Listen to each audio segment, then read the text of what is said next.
오래전의 신앙에 비해서 이 오늘날의 신앙의 어떤 성향을 본다면요, 회개에 있어서 약한 것이 아닌가 이런 생각이 듭니다. 우리가 성경을 보고도 그러하거니와, 그리고 예전에 우리의 부모님들이 소위 말하는 부흥회, 사경회 할 때에 그때 우리의 신앙의 모습은 회개 기도를 많이 한 걸로 그렇게 기억이 나거든요. 그런데 요즘에는 세미나나 이런 부흥회에서 그런 회개의 기도에 대한 일정들이 많이 부족한 것이 사실인 것 같습니다. 그리고 여러분들은 개인 기도를 하실 때에 과연 회개의 기도를 얼마나 많이 하시는가, 회개의 부분이 얼마나 많은가 라는 것도 우리가 생각해 보아야 될 것입니다. 자, 오늘 본문은 이 무리들이 세례 요한에게 나올 때 본문에 그렇게 했는데요. 마태복음 보시면은 주로 바리새인과 사두개인들에게 한 말입니다. 그래서 바리새인과 사두개인들이 세례 요한에게 왔을 때에 그들에게 한 세례 요한의 설교입니다. 우리가 보아서 아시다시피 이 설교는 사람을 듣기에 좋으라고 한 설교가 아니었습니다. 그래서 그의 설교는 아주 직설적이었고, 그리고 독설에 가까운 질타였습니다. 우리는 이 세례 요한의 설교를 통해 세 가지의 교훈을 서로 나누고자 합니다. 그 첫 번째는 뭐냐면, 우리의 외형만으로 하나님과의 관계가 바르다고 착각하지 말아라 라는 것입니다. 7절과 8절을 다시 보시면은 무리에게 이르되, 말씀드렸다시피 마태복음에 의하면은 바리새인과 사두개인들이 왔다, 세례 요한에게. 그건 뭐 세례 받으러 온 것이 아니고요, 이거 지금 뭐 하고 있나 이렇게 이제 시찰을 온 것이고 감시를 하러 온 것이죠. 그때에 세례 요한은 말하기를, 독사의 자식들아, 누가 너희에게 일러 장차 올 진노를 피하라 하더냐. 그러므로 회개에 합당한 열매를 맺고 속으로 아브라함이 우리 조상이라 말하지 말라. 하나님이 이 능히 이 돌들로도 아브라함의 자손이 되게 하실 수 있다 라고 유대 종교 지도자들에게 아주 강한 질타를 했습니다. 독사의 자식이라는 이 말은 사단의 자손이라, 사탄의 자손이라 라는 뜻이라고 생각합니다. 그러므로 그들이 듣기에 보통 이 충격적인 말이 아닐 수 없죠. 그 누구도 아닌 이 바리새인과 사두개인인데 이들에게 독사의 자식, 사탄의 자식이다, 이렇게 직설적으로 말한 것은 그들이 듣기에 정말 뒤로 자빠질, 뒤로 넘어집니까? 하여튼간에 그런 충격적인 말이 아닐 수 없습니다. 당연히 그들은 유대의 종교 지도자들로서 하나님과의 관계에 있어서 정상적이라 생각하고 당연히 거기에 대한 자부심을 가지고 있었죠. 그리고 아브라함의 자손이라는 어떤 선민의식으로 역시 대단한 자부심을 가진 사람입니다.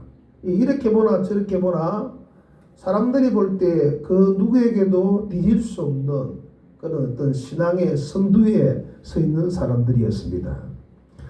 그런데 그런 사람들을 향해 요한은 말하기를, 그냥 평범한 말도 아니고 독사의 자식들아, 참 그 자리에서 이 세례 요한이 돌을 맞아 죽어서 죽지 않아 다행이지, 그죠?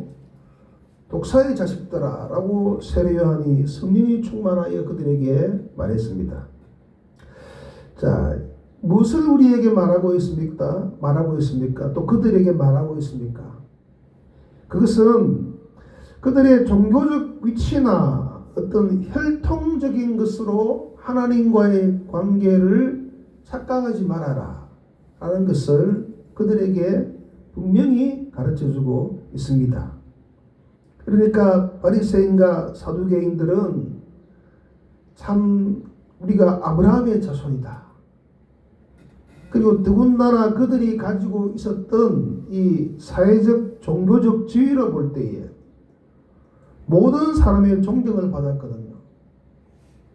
그러나 그런 것으로 하나님과의 관계가 하나님 보시기에 그렇지 않다라는 것을 이 세례 요한이 그들에게 가르쳐 주었던 것입니다. 자, 그럼 왜 그러느냐? 왜 그런 그들이 독사의 자식들아 라고 말을 들어야 했느냐? 세례 요한의 말에 의하면은 그들에게는 진정한 회개의 삶이 없었기 때문입니다. 그래서 이렇게 말하죠. 독사의 자식들아, 누가 너희에게 일러 장차 올 진노를 피하라 하더냐? 너희들이 진노를 피할 수 없다는 것이거든요.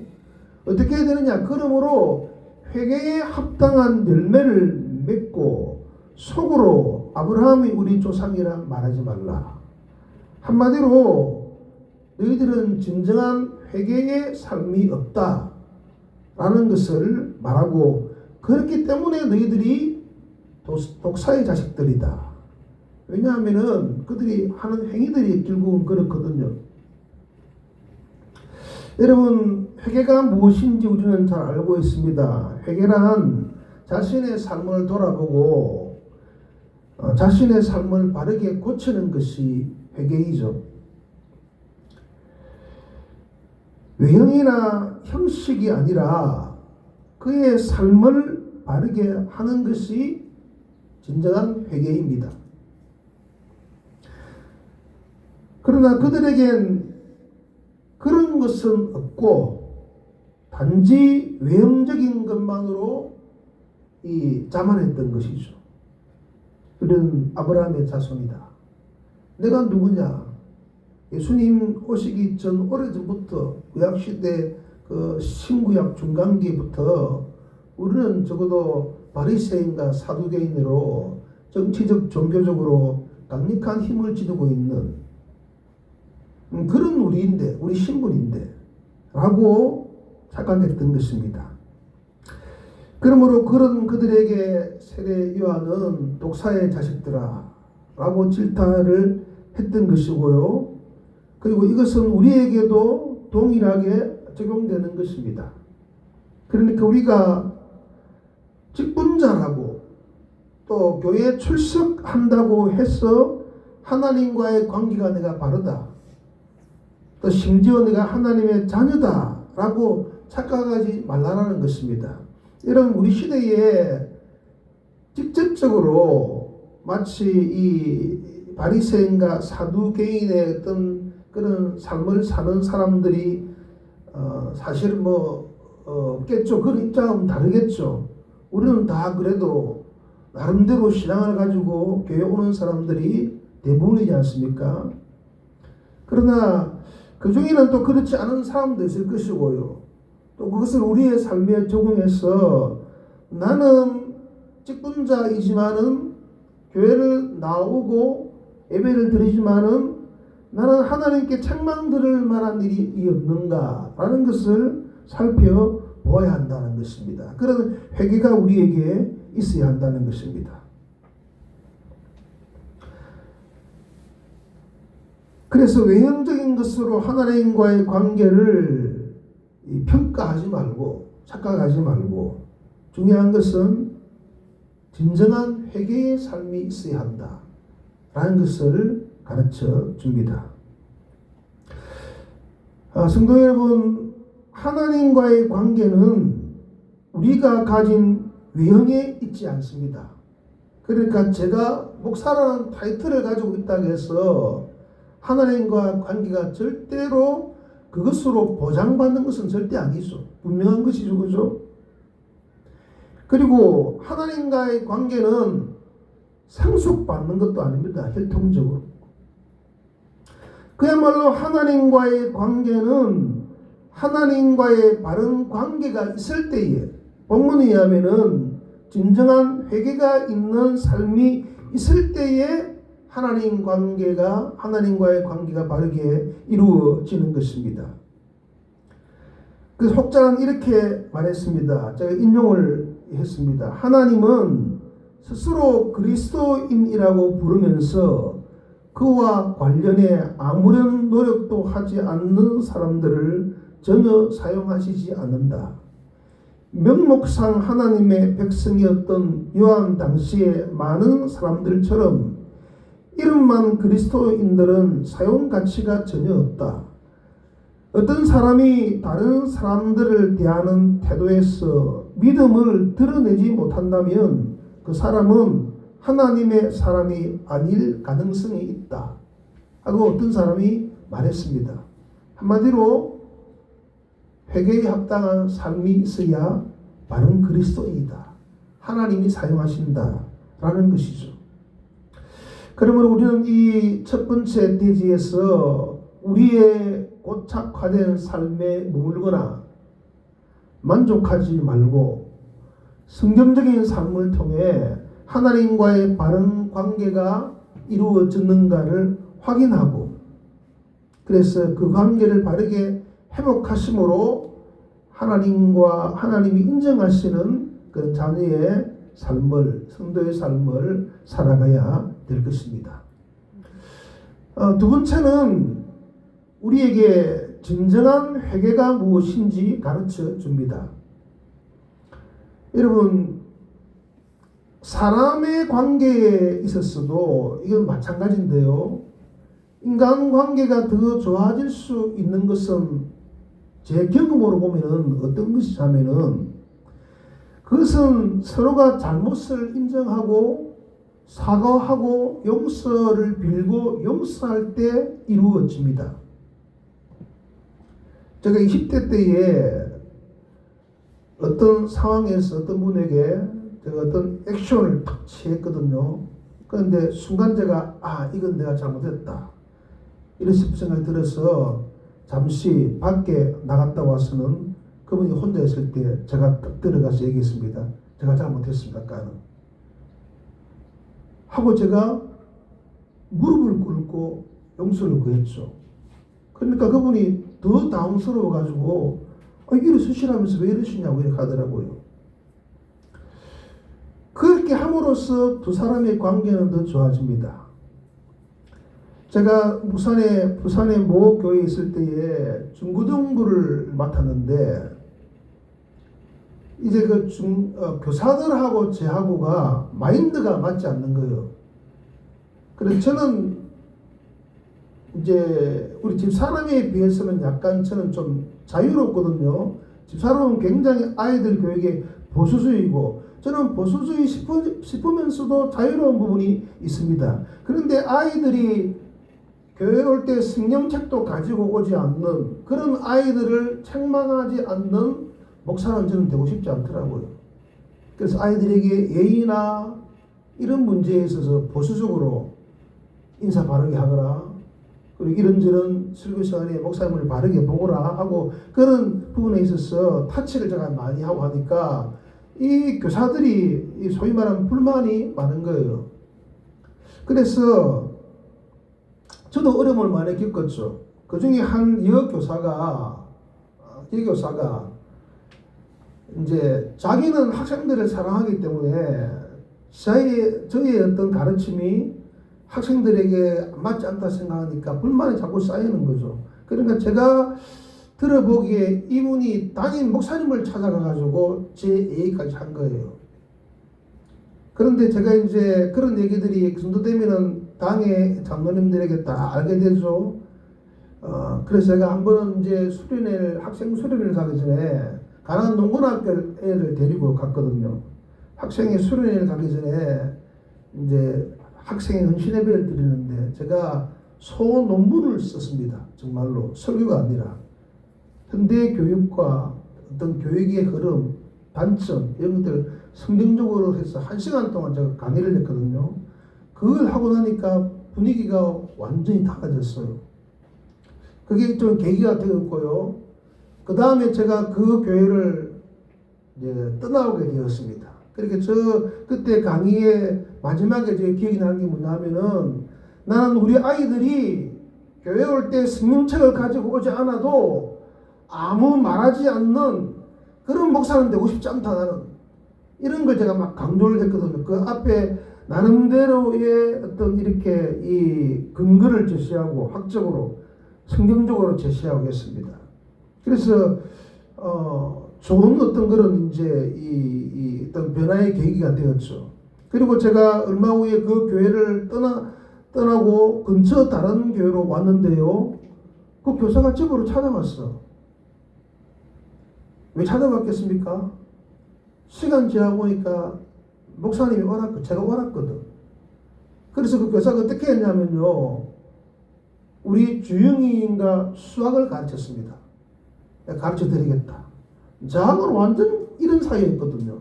그런데 저희가 생각해 보니까 목사님의 진심이 그게 아니었다 이렇게 알고 찾아와서 우리 목사님 애들 수학을 봐주겠다 해서 결혼하기 전까지 애들 수학을 봐주었습니다. 여러분, 그래야 관계가 정말 좋아져요. 여러분, 우리 교회에 이건 저에 대한 자랑 같지만은 있었던 일이잖아요. 저희 교회에 제가 처음 왔을 때 얼마 있지 않아서 하단교회 집사님들이 한 20명 왔습니다. 그분들이 선물도 가져오고 찾아왔죠. 그분이 누군지 아십니까? 소위 말하는 비대위 집사님들이었는데 교회에 그 어떤 불의를 보고 반기를 들고 일어난 사람들이에요. 근데 그 당시에 제가 담임 목사 대행을 했으니까 제가 강력하게 제지를 했거든요. 교회를 위해서.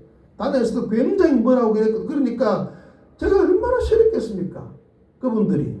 그래서 심지어 저한테 전화 와가지고 저에 대해서 협박도 하고 그랬거든요. 그럼 제가 그는 겁을 냅니까?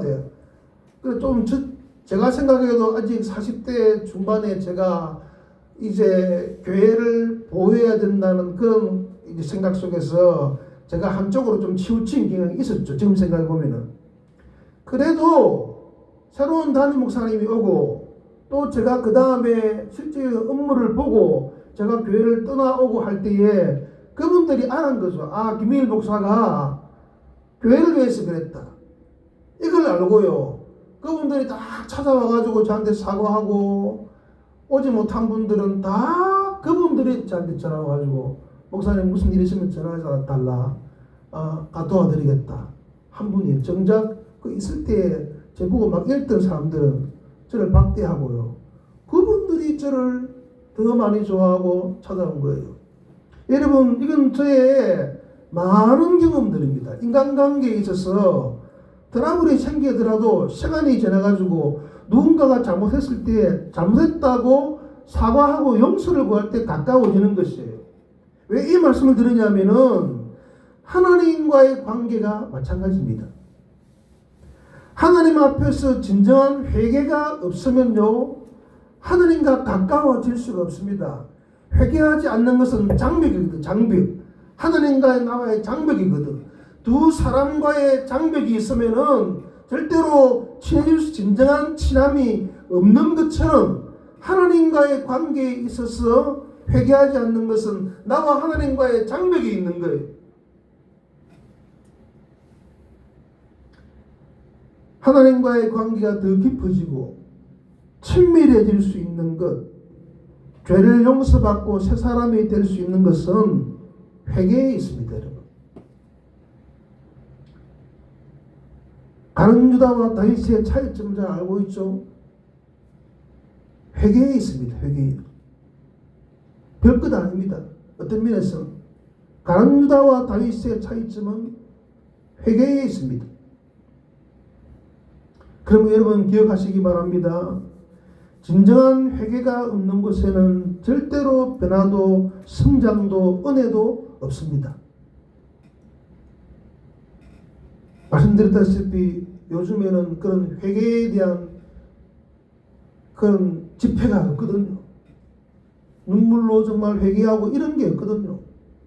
뭘 구하고 얻기 위해서 하는 기도에는 많지만 회개의 그런 성향은 부족하다고 제가 말씀을 드렸는데, 진정한 회개가 없는 곳에는 변화도 성장도 은혜도 없다는 것을 꼭 기억하셔야 됩니다. 자, 그렇다면은 진정한 회개란 무엇인가? 진정한 회개란 그런 무엇인가라는 것입니다. 여러분, 질문 하나 드리게 볼까요? 회개와 후회의 차이점이 무엇일까요? 불신자들이 이렇게 말합니다. 예수님들 좋겠네. 오늘 뭐 죄짓고 뭐 이번에 뭐 교회 가서 회개하면 안 되나? 어디서 그런 교리는 들었는지 다 알고 있습니다, 여러분들. 회개와 후회의 차이점이 무엇일까요, 여러분들? 불신자들이 그런 조롱 섞인 말을 하는 것이 우리에게 어떤 의미로 다가오십니까? 그것은 변화가 없는 회개는 아무런 의미가 없다는 것입니다. 회개와 후회의 차이가 그러합니다. 후회는 후회하는 것으로 끝나지만 회개는 변화를 동반한 삶이 따르는 것이거든요. 이런 점에서 많은 성도들이 회개가 아닌 후회만 하고 있습니다. 물론 우리가 사람이기 때문에 진정한 회개를 한다고 해도 우리의 삶이 100% 바뀔 수는 없어요. 당장에. 그러나 정말로 변화가 있는 삶을 동반한 진정한 회개가 있으면은 10년이 지나보십시오. 그 사람은 분명히 달라지고 있습니다. 옛날 사람이 아니에요. 그러나 후회만 하고 있으니까 그 사람이 그 사람이라. 어떤 목사님이 내가 한 교회에 30년을 목회했는데 성도들이 다 그 사람이 그 사람이더라.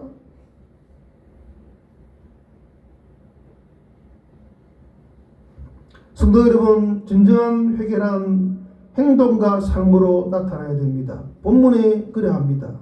11절 14절에 어쩌면 좋겠습니까? 이렇게 말하니까 세리요한이 말하죠. 대답하여 이르되 옷 두 벌 있는 자는 옷 없는 자에게 나눠줄 것이며 먹을 것이 있는 자도 그렇게 할 것이니라 하고, 세리들도 세례를 받고자 하여 와서 이르되 선생이여 우리는 무엇을 하리이까 하며 이르되 부가 된 것 외에는 거두지 말라 하고, 군인들도 물어 이르되 우리는 무엇을 하리이까 하며 이르되 사람에게서 강탈하지 말며 거짓으로 고발하지 말고 받는 금료를 족한 줄로 알라. 이 무엇입니까? 너희들이 정말로 회개에 합당한 열매를 맺고자 하면은 너희의 삶이 변화되어야 된다. 지난날에 너희의 삶이 달라져야 된다라는 것을 말하고 있는 것입니다.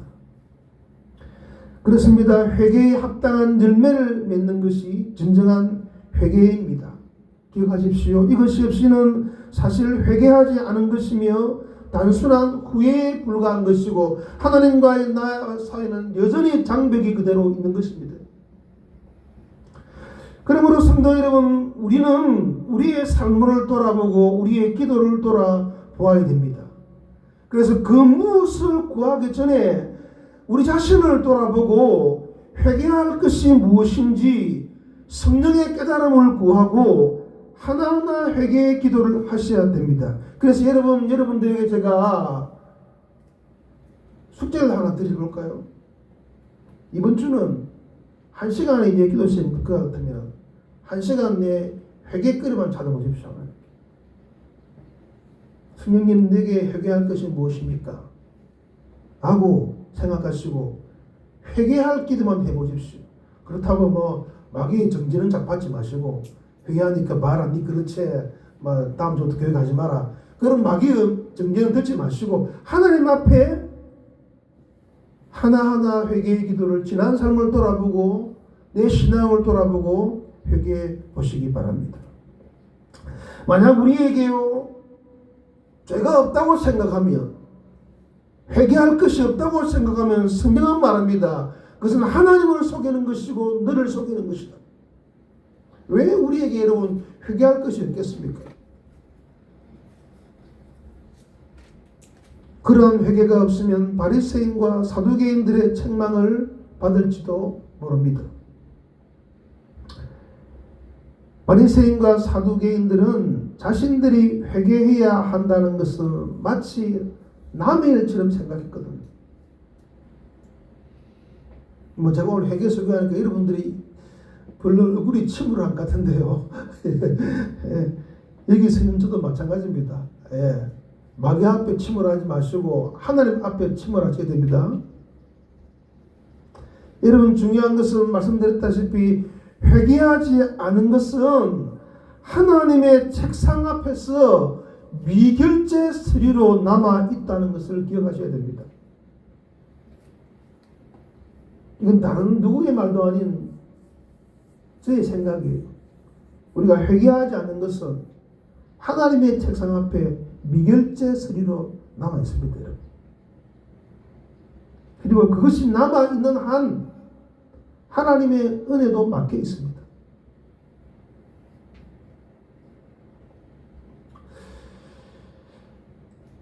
진정한 회개를 할 수 있는 우리 모두가 되시기를 간절히 바랍니다. 마지막 한 가지는 회개하지 않으면 하나님의 진노를 피할 수 없다는 것을 본문은 말합니다. 9절에 이미 도끼가 나무 뿌리에 놓였으니 좋은 열매를 맺지 아니하는 나무마다 찍혀 불에 던져지리라고 했습니다. 이미 도끼가 나무 뿌리에 놓였다는 것은 임박한 진노를 말하는 것이죠. 누구에게 말입니까? 회개하지 않는 자에게입니다. 물론 택한 백성들에게 지옥의 형벌은 없습니다. 그러나 택한 성도라 할지라도 잘못을 회개하지 않을 때 하나님의 징벌은 있습니다. 그리고 우리는 한 번쯤 그런 하나님의 징벌을 경험한 적이 있을 것입니다. 그리고 그것이 얼마나 무서운 것이라는 것도 알고 있을 것입니다. 하나님은 정말 오래 참으시지만 그러나 그 인내의 때가 끝나면요, 하나님의 혹독한 징벌이 있기 마련입니다. 물론 그 징벌도 하나님 당신과의 관계를 좋게 하기 위한 우리를 향한 사랑이죠. 이렇게 일반적으로 생각하는 징벌의 단계가 있습니다. 첫 번째는 양심을 통한 소리다. 말씀을 통해 양심의 가책을 느끼게 한다. 이게 첫 번째라 말하는데요. 양심에 화이 맞으면 이런 생각도 안 합니다. 중요한 것은 아무리 설교해도 나는 회개할 것이 없다고 생각한 그런 사람들이 있습니다. 그건 이미 양심에 화인을 맞았습니다. 불도장을 맞았습니다. 감각이 없다는 거죠. 첫 번째는 얕은 양심을 통한 소리, 말씀을 통해 양심의 가책을 느끼게 합니다. 하나님이. 그 다음 주변 환경들을 친다고 합니다. 자신의 일들이나 자녀가 자녀를 치기도 하고요. 그것도 안 되면 친히 몸을 치신다고 합니다. 그것도 안 되면 하나님이 데려가신다 라는 말들을 선배 목사님들이 가끔 하는 걸 제가 들어본 적이 있습니다. 그러므로 중요한 것은 말씀을 통해 양심의 소리가 있을 때에 오늘처럼 하나님 말씀이 우리에게 들릴 때에 회개하고 돌아서는 것입니다. 나에게 정말 회개할 것이 없는가? 자신의 잘못이 양심의 가책으로 다가올 때 회개하시기 바랍니다. 자, 이제 우리 결론에 이르러서 여러분은, 우리 모두는 과연 회개한 사람인가?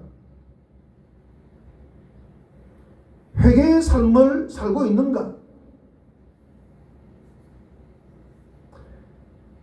진정한 회개가 없이는 하나님의 은혜의 빛도 교회의 부흥도 기대할 수 없습니다. 성경적입니다, 여러분. 가만히 생각해 보시면은 내가 지난날 말 한마디 한 것도 그거 정말 그 사람의 상처를 주겠구나. 이런 것들 우리에게 다 있습니다.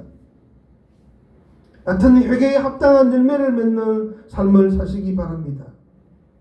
어떤 면에서는 기술적으로 불가능하지만요, 우리에겐 많은 말씀들이 필요한 것이 아니라 한 가지라도 지키는 말씀이 필요합니다. 제가 보기엔 이 얘기는 누가 지어낸 것 같은데요. 뭐 실제 있었던 일은 모르겠지만 어떤 목사님이 한 교회에서 매일 회개 설교만 하는 거예요. 교인들이 듣기 지겹죠. 드디어 그 목사님이 쫓겨나게 되었습니다. 쫓겨나면서 한 마지막 설교가 뭐였겠습니까? 회개하라. 그때 됐어야 교인들이 정말 회개했다. 내가 뭐 약간 누가 지었지 않았는가 싶은데요. 우리에게 주는 메시지는 있습니다. 많은 말씀들이 필요 없습니다. 지키는 말씀이 중요한 것이죠. 만약 우리와 우리 교회, 그 창하게 말하는 한국 교회가 정말 회개에 합당한 열매를 맺는 삶을 살았다면은 지금보다는 나아지지 않았을까. 결론입니다. 성도 여러분, 회개는 하나님과 우리 사이에 장벽을 허무는 유일한 방편입니다. 그 장벽을 허물지 않는 한 하나님의 은혜도 막혀 있습니다. 회개하셔야 됩니다. 그래서 말씀드렸다시피, 제안했다시피 1시간 내 회개의 기도만 해보십시오. 분명히 내 신앙을 돌아보시고 나의 과거를 돌아보시고 하나님이 책망하실 일이 무엇이 있었겠는가라고 억지로라도 생각하시고 회개의 기도만 해보시기 바랍니다. 그러면 분명히 성령의 감독이 있을 것입니다. 그래서 나아가 진정한 회개란 잘못한 것에서 돌아서는 삶의 변화를 말하는 것입니다. 그냥 후회만 하는 것이 아닙니다. 회개에 합당한 열매가 없는 회개는 그냥 후회에 그치는 것입니다.